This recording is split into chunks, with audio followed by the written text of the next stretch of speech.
Thank you, Deputy President, and I'm pleased to rise to speak to this amendment bill, amendments to the Drugs, Poisons and Controlled Substances Amendment Bill, and I'm pleased that we're speaking about it today because tomorrow is International Harm Reduction Day, and this bill is a harm reduction bill. This bill is not, as we normally see, when we normally see an amendment bill, an amendment to the Drugs, Poisoned and Controlled Substances, we normally see greater criminalisation. We see increases in penalties, the broadening of offences under this legislation for people who use drugs. Now, people use drugs for a lot of reasons, but those who use it problematically, 90% of them at least will have trauma in their history. They will have childhood abuse. They will have sexual abuse. They will have incredible disadvantage. And what do? We lock them up in prison and we punish them for the harms that others have perpetrated against them, the harms that have caused them to move to harming themselves or numbing themselves from the pain and the pain bodies that they are experiencing. And so it's refreshing to see a bill that does not do this. And this bill is simple. It does two things. It makes naloxone easier. At the moment, we have been rolling out naloxone in a far greater capacity than we have in previous years, and compared to other jurisdictions, we're well ahead of the curve in our naloxone subsidised programs, and I'd commend the government for that. We've seen naloxone being made available at needle and syringe programs and needle syringe exchange programs, which really has increased the availability of it, and it's increased the use of it as well. And using naloxone saves lives.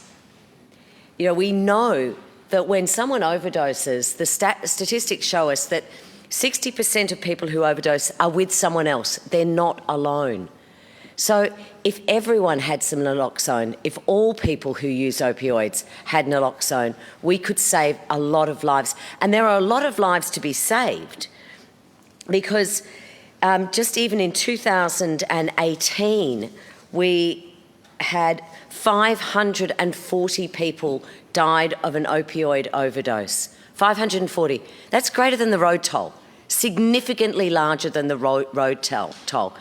And this isn't just people who use heroin and the incredibly maligned, poor citizens of North Richmond who are using the injecting room. Many of them residents of North Richmond. I was down there yesterday, Ms. Crozier, just taking that up, and I was disappointed. I wasn't invited to the public meeting, Mr. Finn. I would have to say I would say that the people from that side of the House know that I'm in North Richmond a lot, know that I speak to constituents in North Richmond a lot, and know that I have been pushing to improve the circumstances in North Richmond for many years, long before you actually got on the bandwagon and started to try and break down and erode the good work that we have been trying to do there. However, let me go back to the bill. Let me go back to the bill at hand. Minister Pulford on a point of order. Yeah, thank you, Deputy President. It's a disorderly level of objections occurring while Ms Patten's attempting to speak to this bill, and I would ask you to bring the House to order. Okay, thank you. I was slightly distracted by Mr Limbrick's conversation about the speaking order, but yes, if we could hear the member in silence would be good. Thank you. So going back to the fact that we have well over 500 deaths a year from opioids. And this is not just heroin. This is opioids, OxyContin, morphine, a whole range of accidental overdoses in this state. People are dying. And this bill will simplify the framework for the availability of naloxone. Because at the moment, in this sort of perverse way, the way it stands is that really the only person who is really allowed to use naloxone is the person it's been prescribed to. Now, the person it's been prescribed to is generally the person unconscious. So this is about actually making it more easily available. And some years ago, in fact, just after I was elected, I did the naloxone training with Harm Reduction Victoria. And it's a very simple process and it will save lives. And as I would say again, 60% of people who die from an overdose are not alone. So imagine if we could save just half of those people, we could reduce the overdose deaths in this state, which, as I say, are tragically high. This was a recommendation from the Drug Law Reform Inquiry, an inquiry that I initiated. Was also fortunate to be on that committee that ran that inquiry.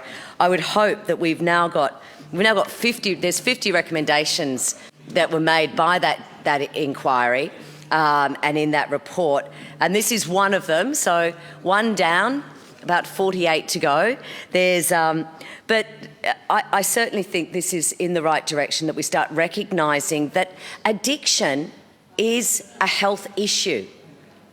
Addiction is not something you can just say, get over it, get better. The kind of things that we used to say about depression, the kind of things we used to say about other mental health issues. Oh, look, just get over yourself, cheer up. It's the same with addiction. We constantly say, if they could just stop doing it, if they just stop, everything would be okay. That is not what addiction is about. Addiction is a very complex, complicated issue. Now, if this helps to keep more people alive, like the supervised injecting room in North Richmond, it keeps people alive. So I'm pleased to see that we will see these changes for naloxone, and I have no doubt that we will see an increase in the uptake of naloxone as a result of these reforms. The second part of this bill, again, is a harm reduction section, because we had this probably not enforced, but it was an offence if you were not actually certified or licensed to hand out a syringe, that it was an offence to hand out a syringe. So for people who might be picking up syringes for others, they were committing an offence by providing them.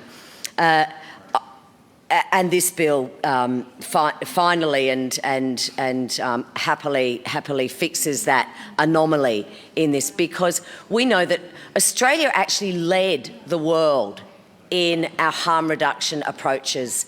We were the first country in the world that actually started supplying needles and syringes to people who used intravenous drugs.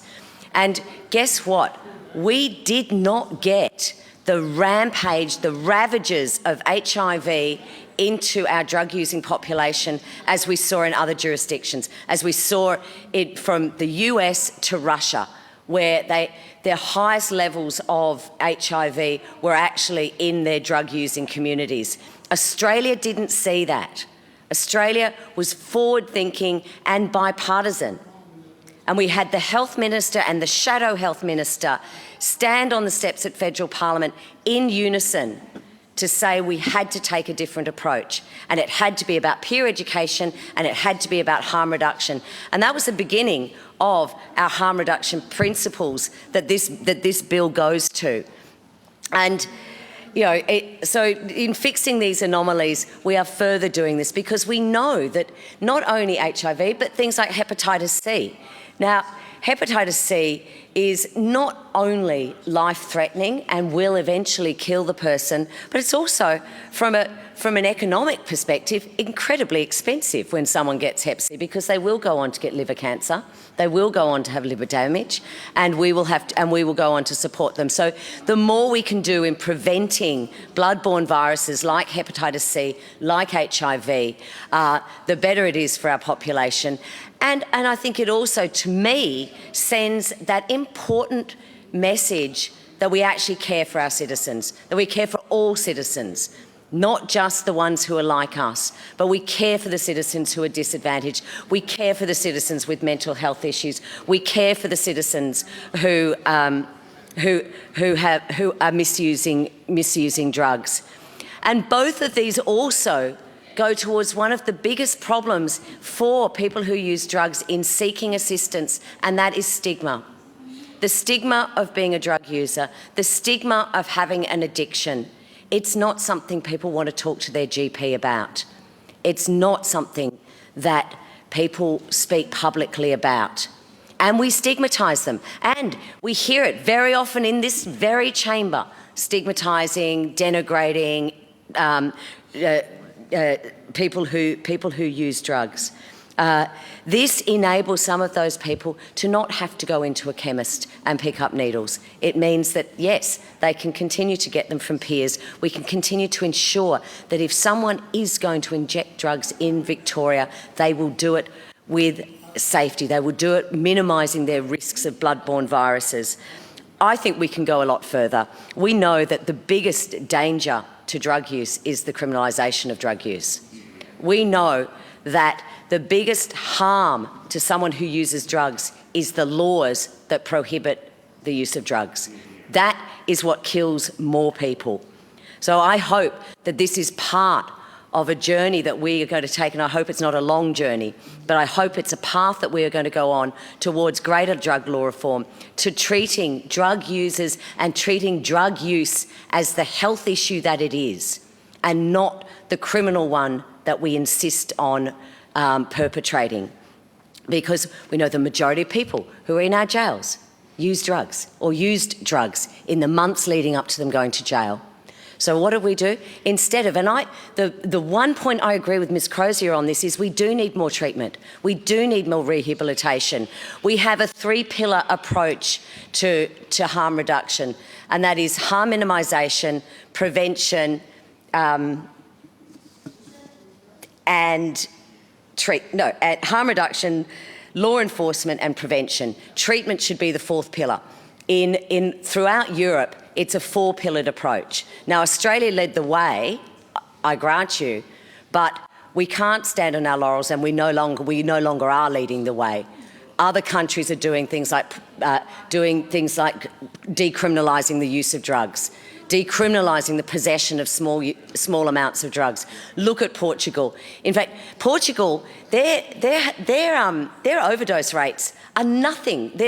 I think they had like 5 in 2018 compared to 500 here. So what they're doing is working. It's been 20 years. The evidence shows we can save lives. Just going to also one of Ms Crozier's points about people who use drugs and are under the age of 18. Now, that is, imagine being under the age of 18 and being so hurt and harmed that you have to numb yourself from life, being so hurt and harmed that you have moved on, probably from alcohol, have moved on to injecting drugs. Now, the last thing I want you to be doing is, we need to keep those people safe as possible. We need to connect with them as much as possible. And to deny them safe needle and syringes, I mean, why would you do that? Is that like saying denying condoms for children, condoms for under 18? We don't want, just say no, and we'll prohibit the use of preventative measures. That is not how harm reduction works. And you can't say harm reduction for adults and not for children. So I think this is a sensible bill. It meets some of the recommendations from the drug law reform report. I know that I join with some of my other colleagues in here who will continue to advocate for greater reform in as far as drug law reform. Probably, rather than amending this bill, let's repeal this bill. Repeal this act, I mean. Let's repeal this act, but I commend this bill.